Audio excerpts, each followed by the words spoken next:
वाह भैया वाह, टीजीटी वालों, इतनी मेहनत से वीडियो बनाए जा रहे और ये हाल है। ठीक से पढ़ा करो और समझा करो। कोई भी अच्छी चीज़ का शॉर्टकट नहीं होता है। एक बार पुनः आपको हिंदी से जुड़ते हुए हिंदी चैनल पर ऑनलाइन कक्षा में आपका स्वागत करता हूं और शुरू करता हूं। हम लोग पढ़ क्या रहे हैं?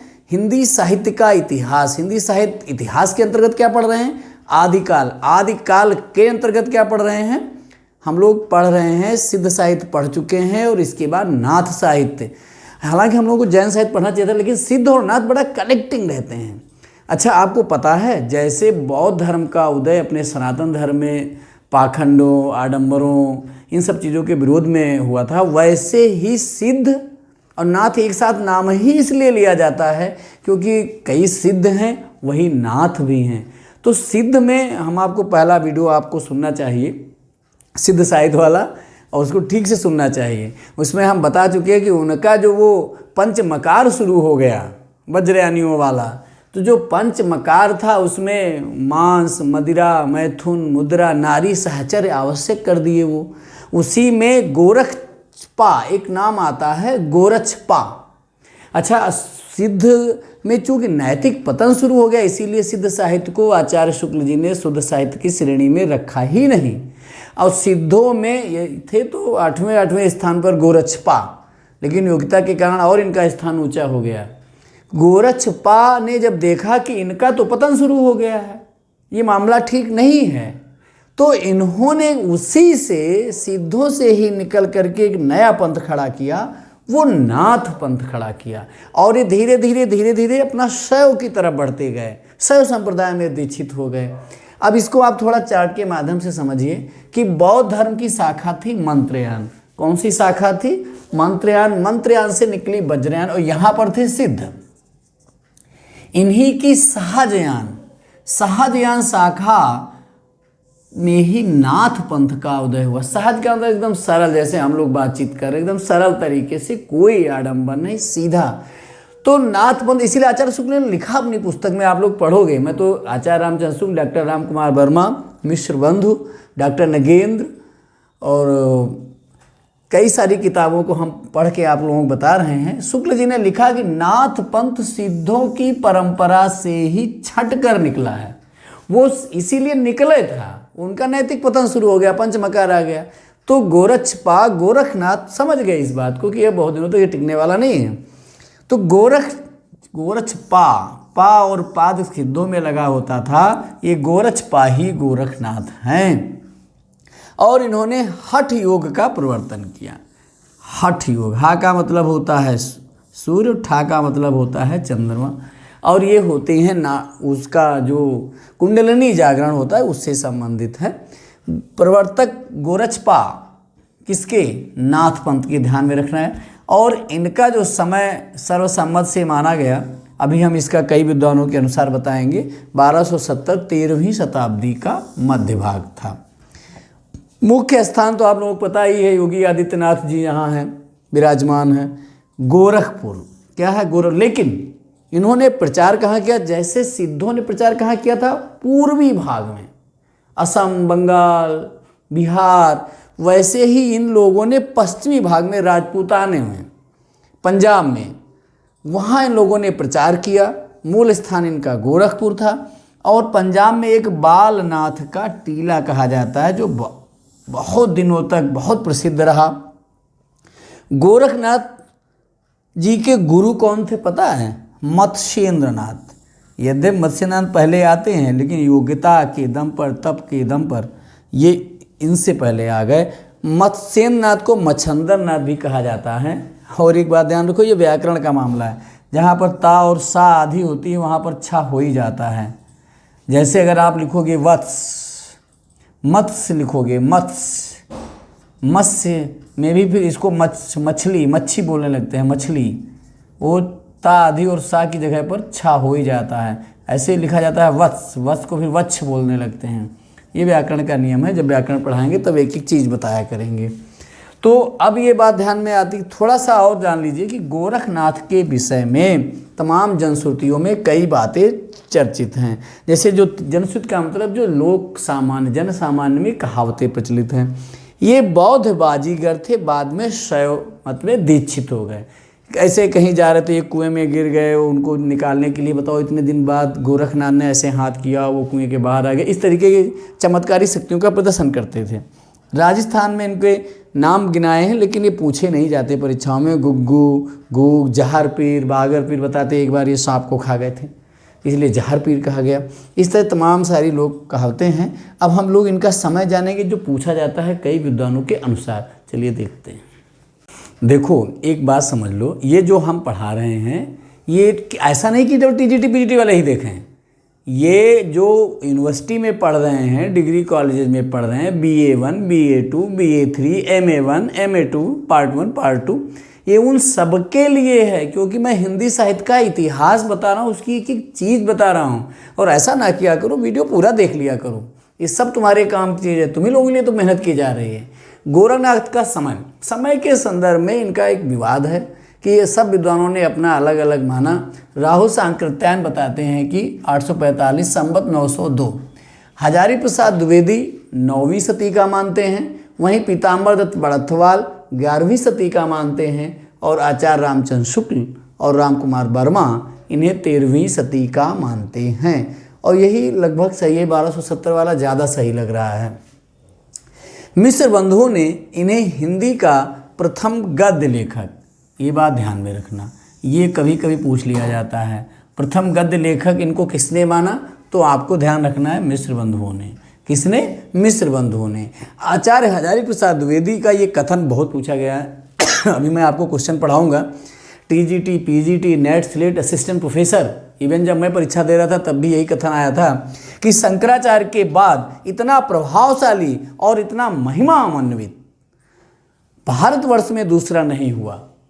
तो ये कथन दिया होता है और ये पूछा जाता है कि ये कथन किसका है? आचार्य शुक्ल का। तो आपको केवल 2 शब्द याद में रखने हैं, प्रभावशाली और महिमान्वित। किसके बाद? शंकराचार्य के बाद नहीं हुआ। ये वाली बात किसने कही थी? हजारी प्रसाद द्विवेदी जी ने कही थी। इनके अनुयायी किसके? नाथों के, गोरखनाथ के क्या कहलाते थे? कनफट्टे कहलाते। ये प्रश्न पूछा भले ना जाए, लेकिन आपको पता होना चाहिए।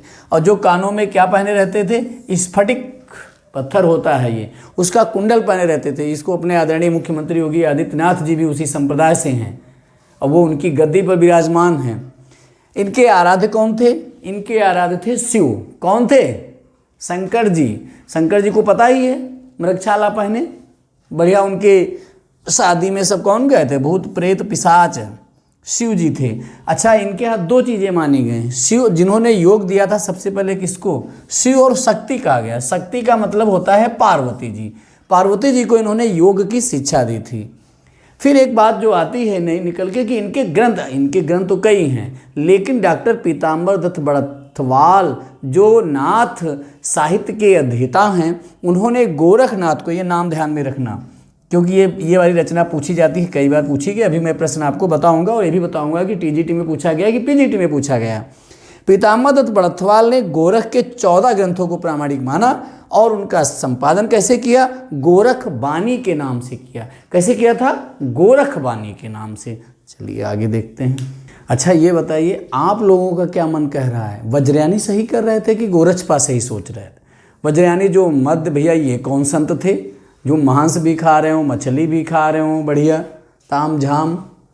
तो उन्हीं के विरोध में गोरखनाथ जी का, अब पिछला डिटेल आप लोग समझ चुके हैं। तो नाथों की संख्या कितनी मानी गई, ये प्रश्न पूछा जाता है कई बार, और बच्चे 12 लगा देते हैं क्योंकि 12 थे आलवार। आलवार बताएंगे आपको जब भक्ति काल पढ़ाएंगे, वो वैष्णव शाखा के थे। लेकिन नाथों की संख्या कितनी है? 9 है। कितनी संख्या है? 9। अब इसको आपको ठीक से समझ लेना है। लेकिन एक बात मैं और बता दूं, ये जो 9 नाथ हमने गिनाए, ये आचार्य शुक्ल के हिंदी साहित्य के इतिहास में हैं। जैसे खोलेंगे आपको 4-5वें पेज पर हैं। और दूसरी इनकी खुद की रचना है गोरख सिद्धांत संग्रह, उसके आधार पर जो 9 नाथ गिनाए गए वे नाम हैं। लेकिन अगर आप और अच्छे विद्यार्थी हैं, डॉक्टर रामकुमार वर्मा की किताब पढ़ेंगे तो वहाँ इसमें कुछ नाथ इधर उधर हो गए, लेकिन यही सर्वमान्य है। नागार्जुन, जड़ भरत, हरिश्चंद्र, सत्यनाथ, भीमनाथ, गोरखनाथ, चरपटनाथ, जलंधरनाथ, मलयार्जुन, एक बात और ध्यान में रखना है, ये 9 नाथों में कुछ ऐसे थे जो जानते हो कहाँ थे, सिद्धों में भी थे, जैसे नागार्जुन, इनके नीचे नीला बना लिया जाए। गोरखनाथ तो थे ही, है ना। और चरपट और जलंधर कहाँ हैं, ये लोग, यानी कि 6, 7, 8 पूरा पहला एक क्रम से हैं, ध्यान रखना, क्योंकि नेट में इनका क्रम लगाने को आता है। तो आपको ध्यान रखना, नागार्जुन जड़ हरिश्चंद्र, सत्यनाथ भीमनाथ, गोरखनाथ चरपटनाथ, जलंधरनाथ मलयार्जुन। पहले है नागार्जुन और लास्ट में है मलयार्जुन। ये तो आपको बन गया रिदम।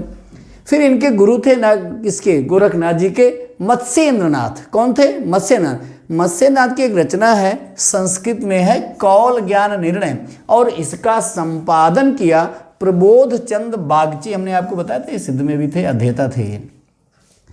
और आपको यही पूछा जाता है, अगर कभी ये पूछ लिया जाता है कि कौल ज्ञान निर्णय रचना किसकी है, तो मत्स्यनाथ की है। ये पूछ लिया गया कि प्रबोध, इसका संपादन किसने किया, तो प्रबोध चंद बागची। ध्यान में रखना है, 3 नाम इसमें, कौल ज्ञान निर्णय और प्रबोध चंद बागची।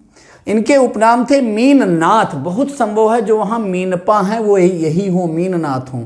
मच्छंदरनाथ। चौथे बोधसत्व अवलोकितेश्वर। क्या नाम था इनका, अवलोकितेश्वर। अच्छा, और कुछ महत्वपूर्ण बातें हैं नाथों के संदर्भ में। जो नागार्जुन थे, नागार्जुन, ये प्रश्न पूछा जाता है टीजीटी, पीजीटी, नेट, स्लेट तमाम परीक्षाओं में कि इसमें नागार्जुन क्या थे, या कौन इसमें रसायनी था। रसायनी का मतलब केमिस्ट, है ना। जलंधर बालनाथ का टीला जो भी बताया पंजाब में, वही वाले बालनाथ का टीला, तो वो जलंधर थे। और एक थे चौरंगी नाथ। तो इनका नाम पूछा जाता है कि पूरन भगत कौन है, तो ये चौरंगी नाथ हैं, ये ध्यान में रखना है। तो और ये बात हमने बता ही दी कि नागार्जुन, गोरखनाथ, चरपट और जलंधर ये सिद्धों में भी हैं और नाथों में भी हैं। एक बात हजारी प्रसाद द्विवेदी का कथन पूछा जाता है। क्या पूछा जाता है कि नाथ पंथ या नाथ संप्रदाय के इनके नाम उन्होंने गिनाया कि सिद्ध मत, सिद्ध मार्ग, योग मार्ग, संप्रदाय, अवधूत मत, अवधूत संप्रदाय, धूतो कहाँ हो, अवधूतो कहाँ हो। इस तरीके तुलसीदास ने जो कविता में प्रयोग किया है वो किसके लिए हो, नाथ संप्रदाय के लिए। आचार्य रामचंद्र शुक्ल ने कहा कि गोरखनाथ के नाथ पंथ का मूल भी बौद्धों की वज्रयान शाखा है। ये इनका मानना है, आचार्य रामचंद्र शुक्ल, कि इनका जो मूल है वो भी वज्रयान, क्योंकि भाई गोरचपा वहीं थी। 84 सिद्धों में गोरचपा का नाम भले ही गिन लिया गया हो, लेकिन ये स्पष्ट है उन्होंने अपना मार्ग अलग कर लिया, और हम लोगों ने भी अब अपना मार्ग पढ़ाई की तरफ कर लिया है। हम लोगों को पढ़ के दिखाओ, कुछ बन के दिखाओ, है ना। मंजिल मिली उन्हीं वीरों को जो अंगारों पर चलते हैं। और होता क्या, जैसे आप लोग वीडियो खोलते हो, जिन खोजा तिन पाइयाँ गहरे पानी पैठ, मैं बपुरा बूढ़न डरा रहा किनारे बैठ। पूरा वीडियो सुनते नहीं हो तो फिर कैसे काम चलेगा। चलिए अगला देखते हैं। प्रिय छात्रों, जितना ही सिद्ध कवियों ने ऊट पटांग हरकतें शुरू कर दी थी, उतना ही इसको शिष्ट और विनम्र बनाने का प्रयास किया नाथ पंथ के साधकों ने। इनका मूल उद्देश्य था सहज जीवन पर जोर। इसीलिए एक जगह लिखते हैं कि हाबा की न बोलीबा, यानी कि ये नहीं कि जो पाए वो बोलते चले गए। ढाबा की न चलीबा, धीरे धरिबा पाँव, और गर्व न कर, गर्व का मतलब होता है घमंड, और गर्व न करीबा, सहजे रहीबा, भड़नते गोरख राम। यानी कि इन्होंने बिल्कुल साधारण जीवन पे बल दिया कि मुझे अब ऐसा नहीं बोलना है, उल्टा पुल्टा नहीं बोलना है, बड़ा उस तरीके से चाल नहीं चलनी है, घमंड मुझे नहीं करना है, मुझे बड़े सरल तरीके से जीवन जीना है, सरल साधना करनी है। और उनके यहाँ ये भी देखो, एक बात और बता दें, बड़ी महत्वपूर्ण बात है कि नाथ पंथियों ने ही नारी को सबसे पहले माया मानना शुरू किया, और बाद में संत काव्यधारा के कवियों के सिरमौर कबीर ने लिखा कि माया महा ठगिनी हम जानी। वो माया नारी का ही प्रतीक है। दूसरी बात, जो आप संत कवियों में कबीर ने जो गुरु की वंदना की है कि गुरु गोविंदो खड़े काके लागों पाएँ, बलिहारी गुरु आपने गोविंद यो पताए, और जब गोविंद कृपा करी तब गुरु मिलने आए। इस तरीके से गुरु के संदर्भ में जो भी है, कहे कबीर गुरु ज्ञान ते एक आधो ग्रंथ, गुरु का जो भी ये उन्होंने कहाँ से लिया, उन पे नाथ पंथ का ही प्रभाव है, क्योंकि नाथ पंथ में खुद ही गोरखनाथ जी लिखते हैं कि गुरु कीजे गहिला निगुरा न रहिला, गुरु बिनु ज्ञान न पाइला रे भाईला। ये उन्होंने साफ साफ लिखा कि गुरु बिनु ज्ञान न पाइला रे भाईला। ये सारे जो विशेषताएं थी संत का में जो आई वो नाथ पंथ से आई। और दूसरी बात है कि उन्होंने साफ साफ कहा कि हमारे यहाँ कैसे साधक आ सकते हैं। 9 लाख पातर आगे नाचे, पातर पतुरिया को कहते हैं जिसको रंडी बोलते हो, वेश्या, शुद्ध हिंदी में वारांगना होता है, ये शब्द है पतुरिया, पूरब में बोला जाता है। 9 लाख पातर आगे नाचे पीछे सहज अखाड़ा, बिल्कुल सरल साधना में लीन बैठा है नाथ पंथ का योगी। और ऐसे मन लय योगी नाचे, योगी खेले तब अंतर बसे भंडारा। इतनी साधना प्रबल होनी चाहिए, तब उसके अंदर भंडारा का अर्थ ज्ञान से है, तब उसके अंदर ज्ञान जगता है। तो ये नाथ पंथ पर ये जो मुख्य मुख्य बातें थी, इनका गुरु कौन था, इनके अनुयायी कौन थे, ये सारा हम लोगों ने डिटेल में चर्चा की। अब नाथ पंथ पर पूछे गए महत्वपूर्ण प्रश्न मैं आपको बता रहा हूँ, और किन किन परीक्षाओं में पूछे गए ये भी बता रहा हूँ। जैसे ये प्रश्न पूछा गया कि गुरु गोरखनाथ को हिंदी के विशेष रूप का कवि स्वीकार किया जाता है। हिंदी का कौन सा विशेष रूप है? निर्गुण भक्ति का? नहीं, गोरखनाथ को पुरानी हिंदी के कवि के रूप में स्वीकार किया जाता है, ये ध्यान में रखना है। प्राकृत काल का नहीं माना जाता। गोरखनाथ की साधना पद्धति का क्या नाम है? वज्रयानी साधना नहीं, गुरु गोरखनाथ ने नाथ संप्रदाय का किया और हठ योग साधना पे जोर दिया। किस पे साधना पे? हठ योग साधना पे। एक प्रश्न है, हठ योग का प्रभाव किस पर पड़ा? जब भैया गुरु गोरखनाथ की वही साधना तो उन्हीं पर पड़ा होगा, तो गोरखनाथ है। घाघ भड्डरी आप लोग जान ही रहे हो। तो अब कुछ और महत्वपूर्ण प्रश्न हैं जिनकी हम लोग चर्चा कर लेते हैं। मोबाइल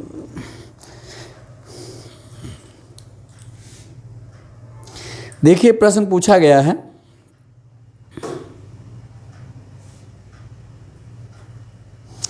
पहला प्रश्न पूछा गया, गोरखनाथ के गुरु का नाम बताइए। क्या पूछा गया? गोरखनाथ के गुरु का नाम आपको पता ही है, सारा डिटेल में हम बता चुके हैं। क्या थे? मत्स्येंद्रनाथ। विकल्प में ये नवोदय विद्यालय पीजीटी में पूछा गया है। मत्स्येंद्रनाथ, गोपीचंद, चौरंगीनाथ, चुड़करनाथ, कौन हो जाएगा? मत्स्येंद्रनाथ। मत्स्यनाथ को और क्या कहा जाता है? मच्छंदरनाथ, इनका दूसरा नाम मीनपा। अगला है नाथ पंथ के प्रणेता। बताओ, छोटे छोटे प्रश्न पूछे गए हैं, वो भी पीजीटी में पूछा गया, यूपी पीजीटी 2010। नाथ पंथ के प्रणेता कौन थे? गुरु गोरखनाथ। इसको लिखने की कोई बहुत आवश्यकता नहीं लगी। कौल ज्ञान निर्णय, ये बड़ी महत्वपूर्ण रचना है, जिसका संपादन किसने किया था? मैं बता चुका हूँ, प्रबोध चंद बागची ने किया था। ये किसकी रचना है? गोरखनाथ के गुरु मच्छंदर नाथ की रचना है। अगला प्रश्न है, थोड़ा सा इंपॉर्टेंट प्रश्न है कि निम्नलिखित में से कौन सा नाथ पंथ साधकों में शामिल है? यानी कि अगर आपको 9 नाथों के नाम याद है, नागार्जुन, जड़ भरत से लेकर के उधर मलयार्जुन तक, तो आप जान जाएंगे। इसमें विकल्प में लिखा हुआ है जालंधरी पा, भरथरी, कड़हपा, चुड़करनाथ। तो इसमें कड़हपा ऐसे हैं जो केवल सिद्ध हैं, नाथों में नहीं आते हैं। जलंधर पा तो जलंधर नाथ ही हैं, भरथरी और चुड़करी नाथ ही हैं। तो ये आपका कड़हपा सही हो जाएगा। बहुत सारे प्रश्न नाथ पंथ से नहीं है, जो आए महत्वपूर्ण प्रश्न थे, मैंने आपको बताया है। नाथों की संख्या कितनी मानी गई? नाथों की संख्या 9 मानी गई। कितनी मानी गई? 9 मानी गई। बहुत सही। छात्रों, मैंने पूरी कोशिश की कि नाथ संप्रदाय की एक एक चीज मैंने बता दी। अगर आपने इसको सुना तो मैं दावा और वादा दोनों कर सकता हूं कि एक भी प्रश्न आपका बाहर से नहीं आएगा, चाहे वो टीजीटी, नेट, स्लेट, कोई भी परीक्षा हो। लेकिन आपको सुनना है। और एक बात बता दें, मन में जो विचार आ जाता है अच्छा लगा या नहीं लगा, जो चीज़ें बहुत अच्छी लगती वो अच्छी होती नहीं हैं। एक बड़ी अच्छी पंक्ति है कि तुम्हें खूबसूरत नज़र आ रही हैं, तुम्हें खूबसूरत नज़र आ रही हैं, ये राहें तबाही के घर जा रही हैं। अगर इधर उधर का देख के लगा अच्छा, ये सब विचार नहीं करना चाहिए। आपको ज्ञान से मतलब है। ये वीडियो को ठीक से समझिए और अपने परिवार को बड़ा करना है, यूट्यूब परिवार। और मैं आपके लिए एक सरप्राइज़ लाने वाला हूँ बहुत जल्दी। जैसे ही हम लोगों की संख्या थोड़ी बढ़ेगी, अब वो सरप्राइज़ क्या होगा वो मैं अभी नहीं बताऊँगा। हाँ, कुछ भी हो सकता है हमारा बोर्ड बहुत अपडेट हो जाए, लेकिन मैं सरप्राइज आपको बताने वाला नहीं हूँ। आप लोग पढ़िए, मस्त रहिए, एंजॉय करिए, अपने लक्ष्य को पाइए, यही मेरी शुभकामना है, यही मेरा आशीर्वाद है। बहुत बहुत धन्यवाद।